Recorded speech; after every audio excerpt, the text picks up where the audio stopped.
Assalamu alaikum wa rahmatullahi wa barakatuhu. Today, before I get started, I just need to mention a couple of things which are really important to understand.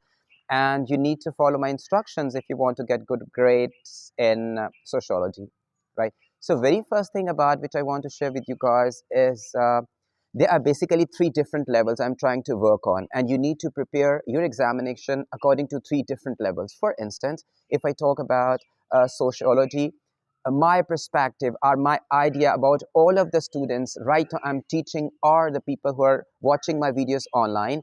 So very first thing is that you need to understand the basic concepts.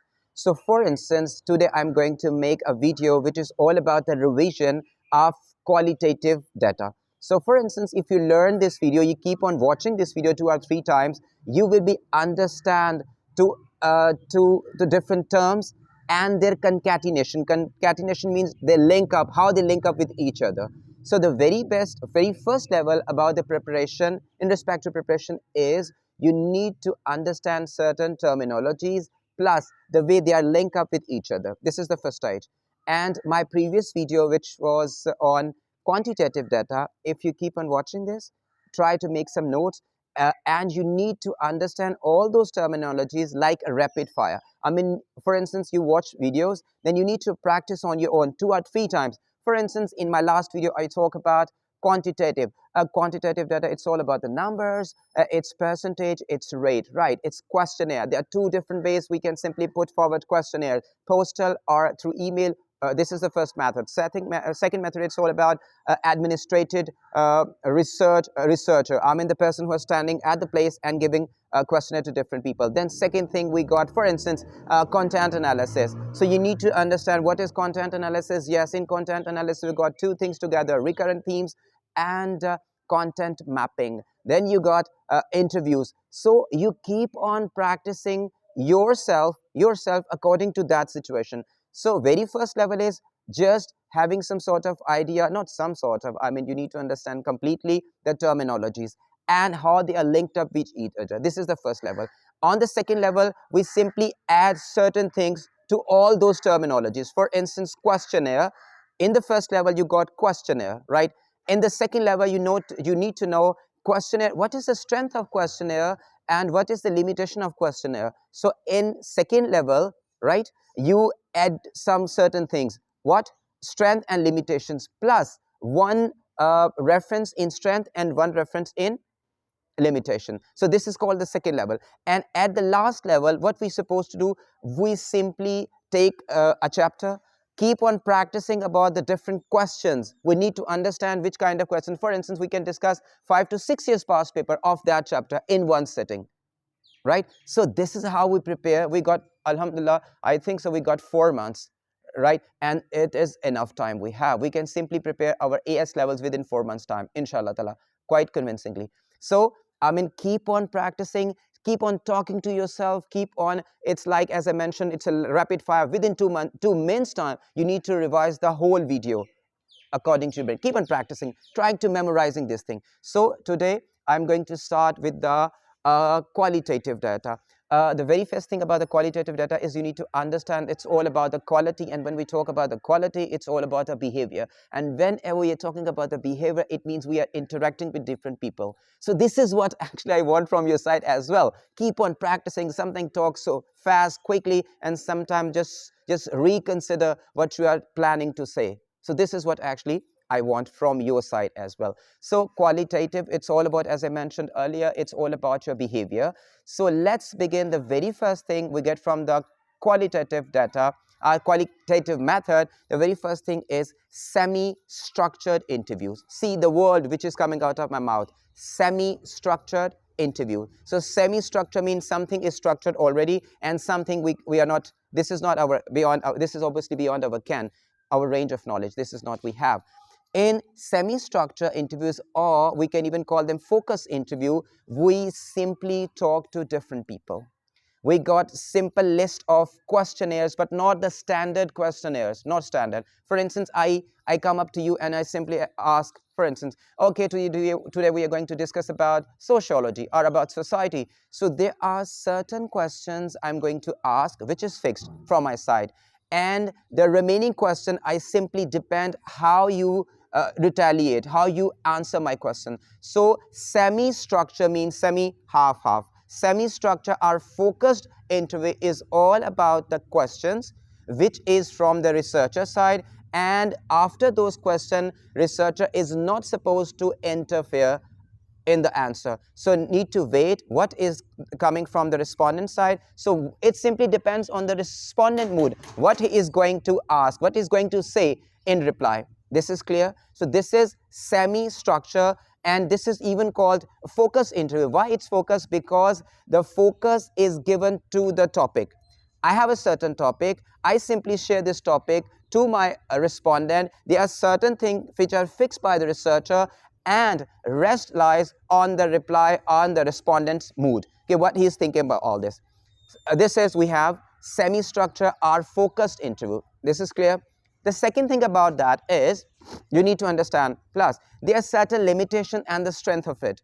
Obviously, when we put something on the respondent, so I mean this is coming very you can say whatever is coming, it's naturally. So the strength of the semi-structure is we get pure knowledge, right? We got pure knowledge. What is coming, it is a bit natural as well. It is a bit natural as well.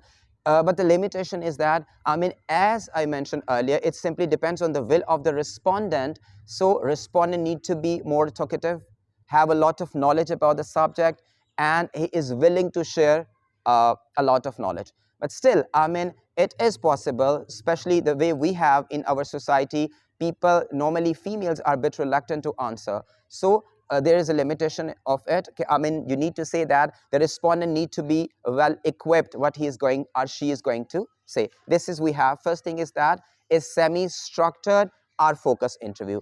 And the last thing I want to put in this topic is there are open-ended questions. Open-ended questions mean, for instance, I mean, let me know something about sociology, let me know something about the politics of Pakistan, let me know something about the society, for instance, Punjabi society, for instance, I'm saying. So I simply ask a fixed question to you, to this, to this. There are dozens of people I can simply talk the same question, put the same question, but simply depends.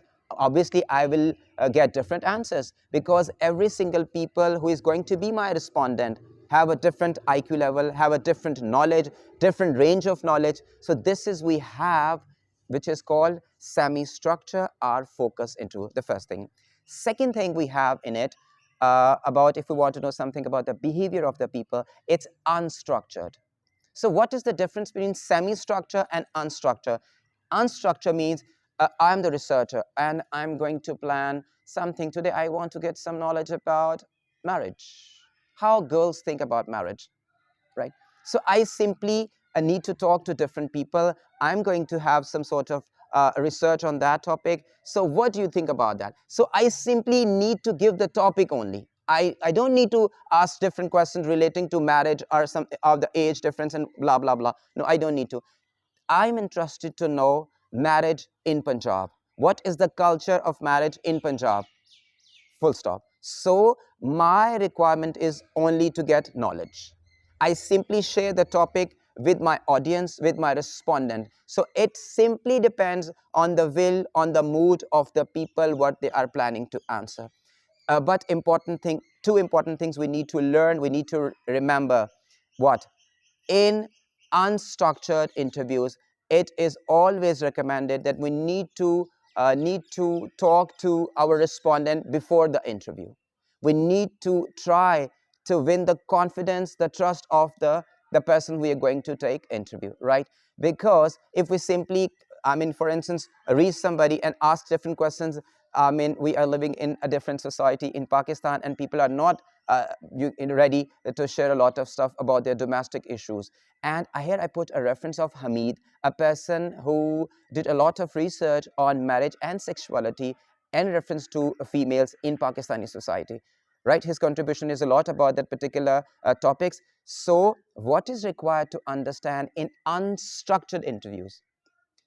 Only need to understand the topic, share this thing with those person who are going to take you their interview, before taking interview, you need to have a lot of meetings to those person. Just try to convince them. When we are asking different questions, they need to be pure, they need to share whatever they have in their mind. So if we have a in good relationship, in good terms with those people who we are going to take the interview, it will be very helpful in our research work. So unstructured, no questioning from researcher, every single thing will be on the mood or the will of the respondent. But important thing is that, I mean, we need to have a good relationship with those people who are going to be the part of our research. Understand?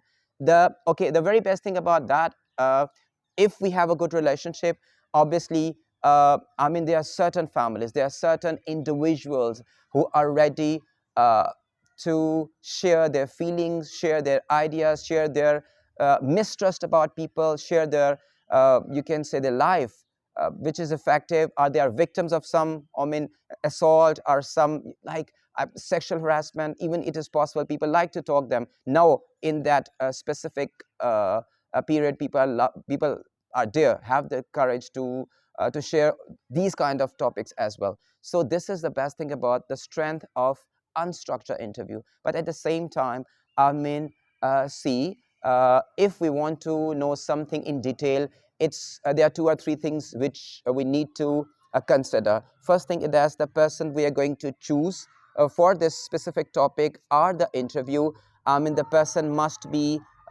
having a lot of knowledge.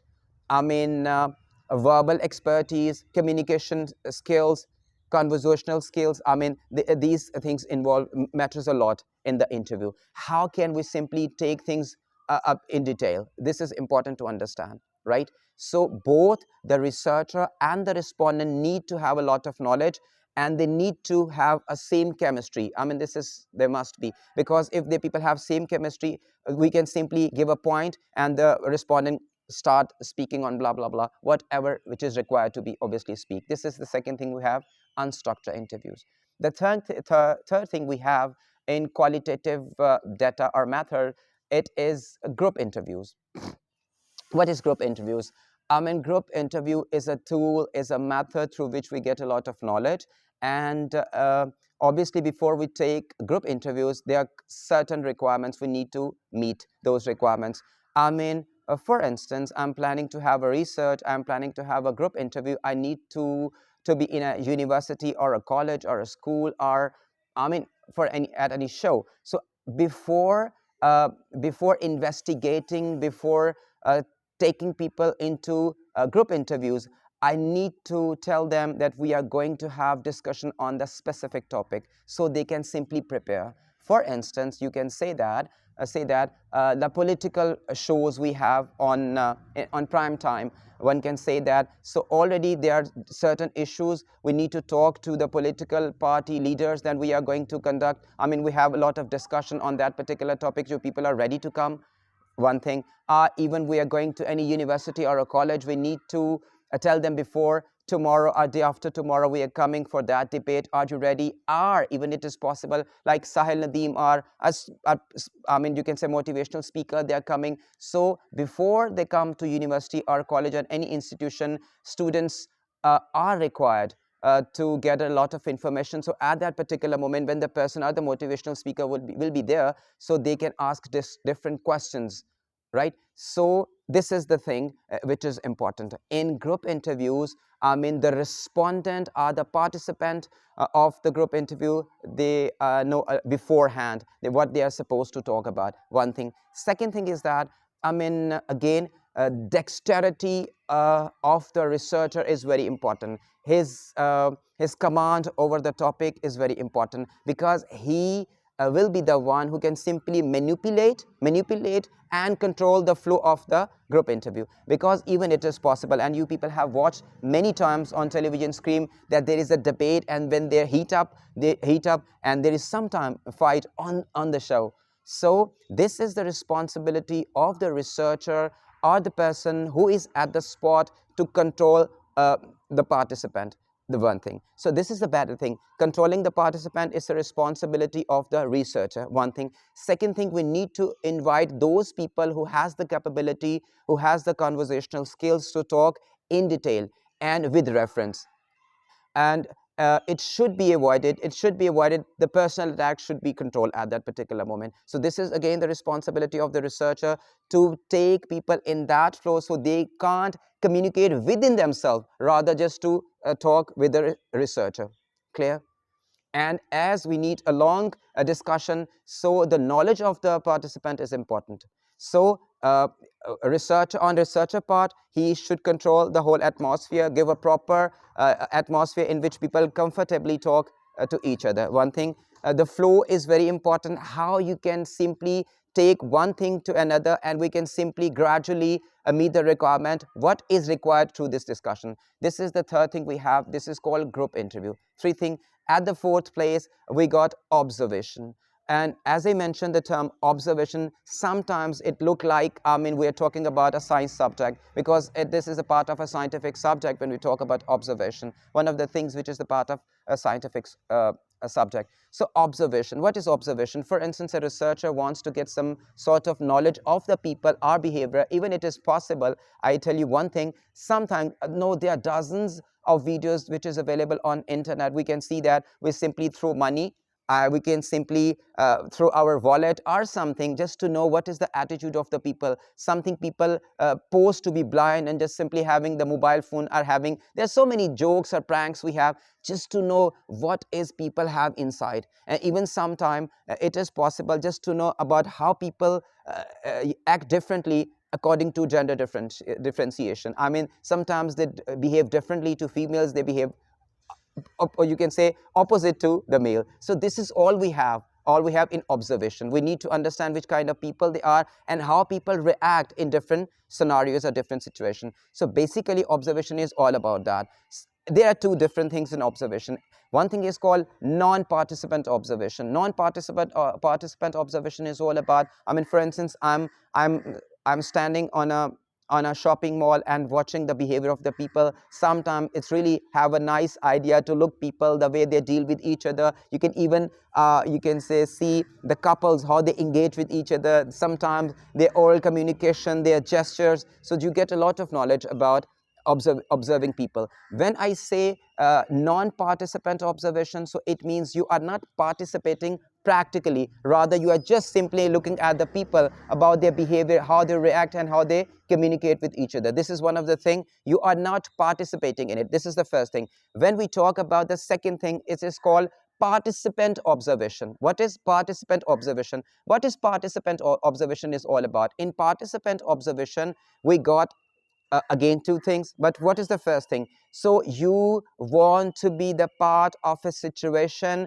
where you can simply feel people, and you simply, there is a term which we have in participant observation. This is a German term, by the way, verstehen. Verstehen means to understand. I don't know exactly what is the correct pronunciation of this English. It's a verstehen, but in Germany we simply say verstehen. So verstehen means to understand something. So in Verstehen, in participant observation, you try to be the part of the scenario, try to be the part of the situation, and prove yourself that you simply try to understand. You are one of the respondent. You know what I mean to say? For instance, I'm the participant observer. I'm the participant observer. So I behave to talk to you in a way that I want to get something from my research. I'm all this from my research work, but I pose that I am the part of this scenario. You understand what I mean to say? Participant observation, the person, the researcher is personally involved in the scenario. And there are two different things we have: overt and covert participation. Overt and covert. In overt means like open, right?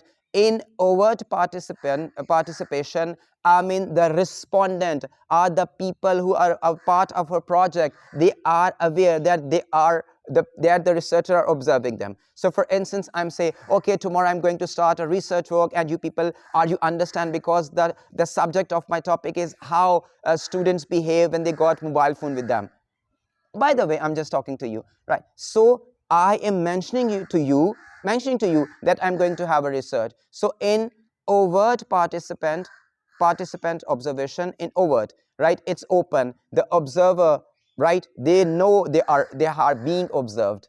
So this is we have in overt. And you know that it is a bit difficult. You know why it is difficult? Why? Because obviously, as I mentioned so many times in my previous lectures, I keep on telling you, it's a bit difficult. I mean, especially when you try to know some knowledge about some institutions, hospitals, like police stations, mental hospital. There are so many places. I mean, it's difficult to be there and just observe different people and pose that they are observing. So it's difficult. You need a lot of courage. I mean, observer need a lot of participant. The people, our respondent, need a lot of courage to simply put the researcher the liberty, the freedom. Okay, just go with it. I mean, record whatever you want to, or notice whatever you try to notice. Right? This is called overt participation. Then we got covert participation. The what is covert participation? Covert participation is like covering. So the people you are trying to know something, the researcher hide his or her identity. So you pose to be the part of them, but you don't let the respondent that they are being observed. Right? I got it. Clear? Right? Understand? So in overt, everything is open. The respondent know they have been observed, no problem. But in covert, it's a covering. So there are both things. You cover yourself, you cover your identity to know about the people's behavior. It is very difficult because there are so many factors which are involved in it. First of all, it will in participant observation, a journal rule, you need a lot of money, and unless you don't have, you can say, the scholarship, don't have financial aid or financial assistance through government institutions or any university, or privately you got some scholarship from a big uh, a reputable company. Unless until, it's very hard to perform this kind of activity, your research, I mean to say. So these things are involved in participant observation, one thing. And when I talk about the covert, so for instance, obviously, if you're interested to know some information about the drug dealers or the people who are engaged like mafias, so you need to change your get up. You need a lot about their terminologies, jargon, slang terminology, how they act, how they behave, how they dress up. So I mean, for instance, those people, and normally in covert participant observation, I mean, normally we need to change our get-up as well, because normally we engage in this kind of activity when we're trying to understand the mechanism of the people who are involved in illegal activities, like especially the mafias. Clear? So this is, we have covert, covering, right? The next thing we are supposed to talk about is case study. What is case study? As it is mentioning by the name case study, so case study is in-depth study of any case or a group. For instance, I'm living in Gujarat, and they live a minority, for instance, in Gujarat. For instance, they belong to a different religion. By the way, Wesley, I just really interested to understand how the people, I mean, develop different culture. Only a specific, I'm just taking a community or a group. So if I want to get detailed information about the cultural activities of a specific group, I mean, this is called case study. One thing. Even it is possible in case study, we can say that, let's take Bill Gates as a case study. I mean, how a person coming from this kind of background, how he was dropout, for instance, he wasn't able to get a good job, how he started his business, the type of difficulty he faced in his past life, how he, with the passage of time, mature in ideology, what was his aspiration, aims, uh, his destination, how he, with the passage of time, take different levels of success, and now he was considered to be one of the richest person. No, right now he's not the richest, but for long, I mean, he was one of the richest person in the whole world. So I mean, even take, this is a case study. We can even the case studies of Mirza Ghalib, one of the greatest Urdu poet of all time. His life, how he becomes so popular, what is the consequences. He lost so many children in his early age. So there are so many things we can, but it is whatever we have in case study. It is in a very deep study. So deep study means you need a lot of time, you need a lot of money to be with them.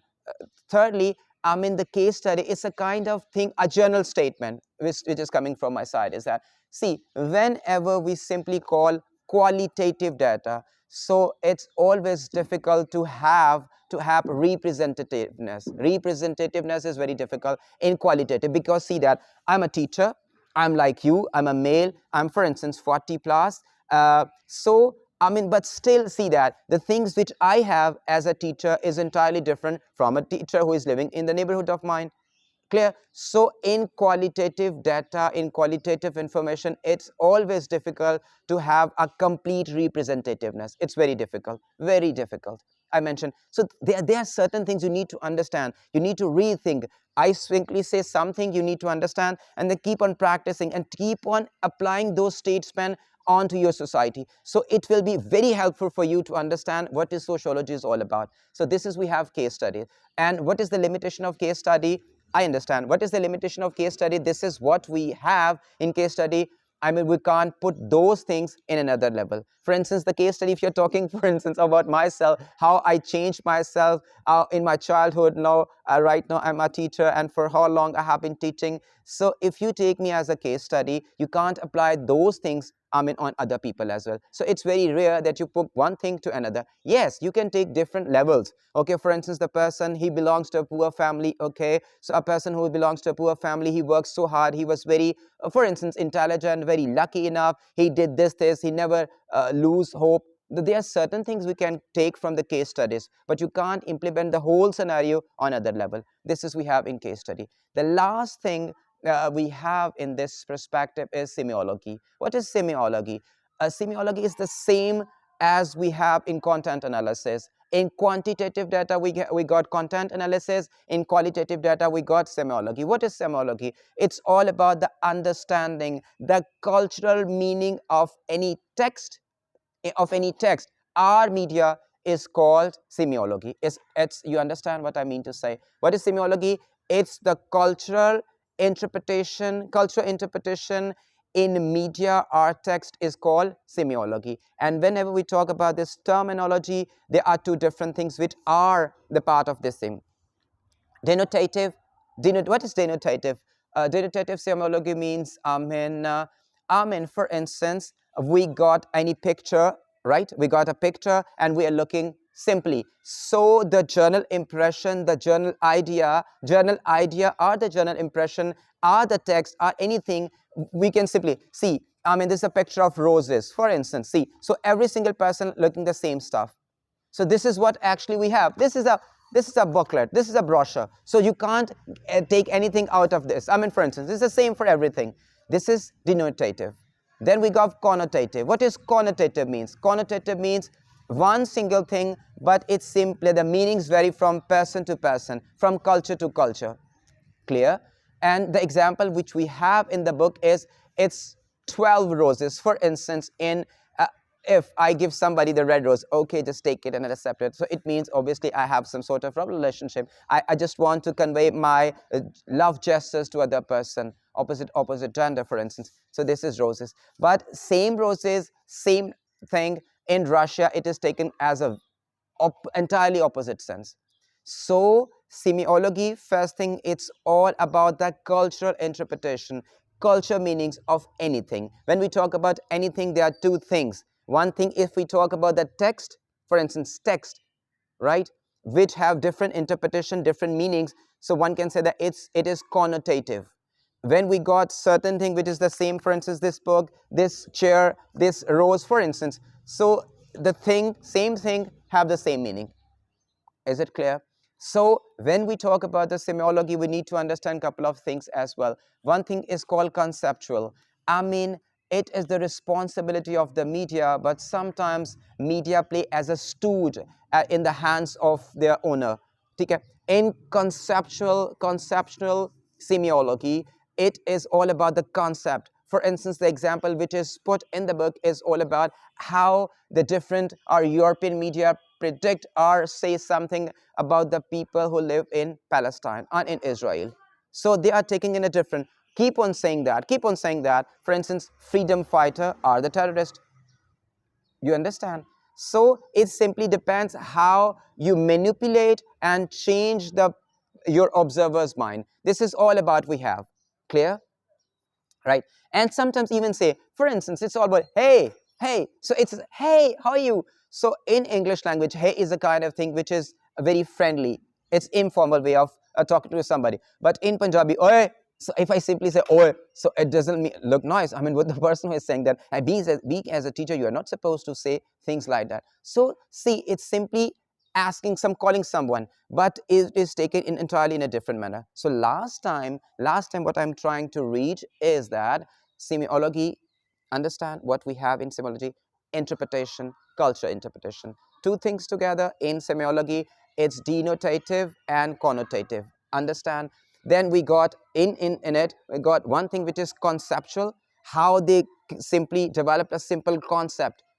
And second thing is all relational semiology. What is relational semiology? It's a kind of concept we have in relation. I mean, for instance, if you for instance, there is a person's name is, I mean, Stephen King. I mean, he used to write the horror novels. So there are certain people who have a certain type, and whenever you take for instance, or you can even, I can put the example of Shakespeare, for example. I mean, if you read Shakespeare, there are certain things which are fixed by Shakespeare. I mean, they are. Then we got in Pride and Prejudice, for instance. Who is the writer of Pride and Prejudice? Jane Austen. So, I mean, for instance, you know something about Jane Austen. She had a fixed chemistry.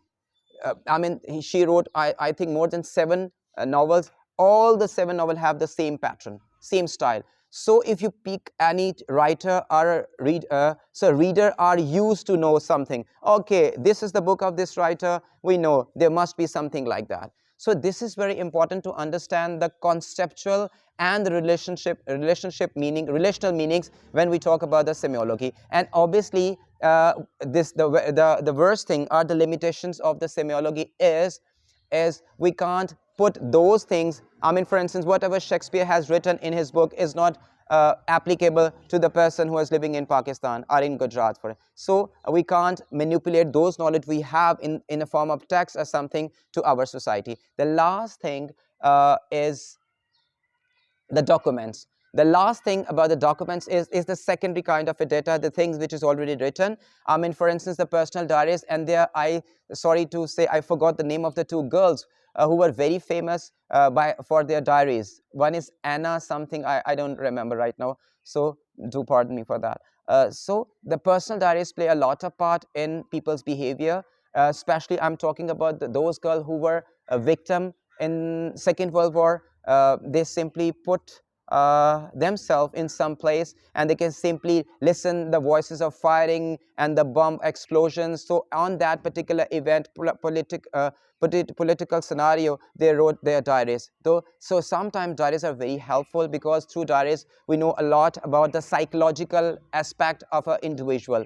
And the people, for instance, the children who lost their parents in a very early age, and if they write their diaries, so obviously this matters a lot. We have a lot of quality information about the behavior, how the people feel, but at the same time there are certain aspects which are involved, how they are brought up, bring up by their relatives. So I mean, believe me, when we talk about the behavior, the very important and the last thing I'm going to tell you is that whenever you are learning about the behavior of the people, right, they are fluctuation. There are so much diversity in it that we can't put something exactly to another. But obviously, if we keep on practicing, keep on talking to different people, we have a sort of idea about the people's behavior, right? This is all I have for today, and I'm planning to start some videos about how I get rid of frustration, what is motivation, and do comment me. So if you people have any sort of problem, so we can have a chit chat on that video as well on my next upcoming videos on that. Till then, assalamu alaikum wa rahmatullahi wa barakatuhu.